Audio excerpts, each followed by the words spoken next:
પાટણ જિલ્લામાં ચાલુ શિયાળુ રવિ સિઝનમાં વાવેતર ઘણું ઓછું નોંધાયું છે। ડિસેમ્બરના મધ્ય સુધીના જિલ્લામાં કુલ વાવેતર માત્ર 50% એટલે 1,63,736 હેક્ટરમાં થયું છે। ગત વર્ષે આ સમયગાળા સુધીમાં લગભગ 3 લાખ હેક્ટરમાં વાવેતર થયું છે। આ ઓછા વાવેતર પાછળ ખેડૂતો કૃત્રિમ અને કુદરતી બંને પ્રકારના કારણો જવાબદાર ગણાવે છે। કૃત્રિમ મુશ્કેલીઓમાં ખાતરની અછત, વધેલા મજૂરી ભાવ, નકલી બિયારણો, વીજળી સિંચાઈના પાણીની સમસ્યા મુખ્ય છે।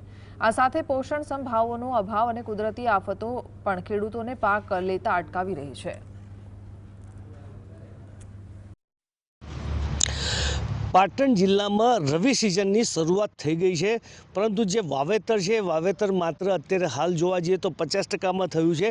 કારણ કે જે રીતે કુદરતી અને કૃત્રિમ આફતોનો સામનો કરવો પડે એને કારણે જે ગત વર્ષે 2,64,000 હેક્ટરમાં હતું વાવેતર, તે અત્યારે હાલ માત્ર 1,23,000 હેક્ટરમાં વાવેતર થયું છે। અને વિવિધ પાકો જેવા કે કઠોળ છે, એમાં મરી મસાલા છે, પછી એરંડ, રાયડો છે, ઘઉં છે, આ બધાથી અત્યારે હાલ જે જિલ્લામાં વાવેતર એની પાછળનું ઘટવાનું કારણ એક તો એ છે કે એક બાજુ ખાતરની અછત હોય છે, બીજી બાજુ મજૂરોની અછત હોય છે। જે વીજળી છે, વીજળી 8 કલાક આપવામાં આવે છે।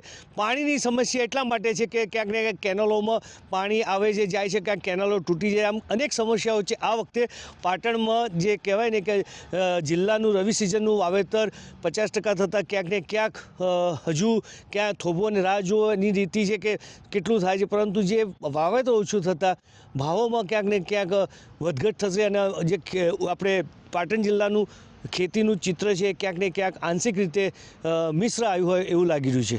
અલ્કેશ પંડ્યા, GSTV।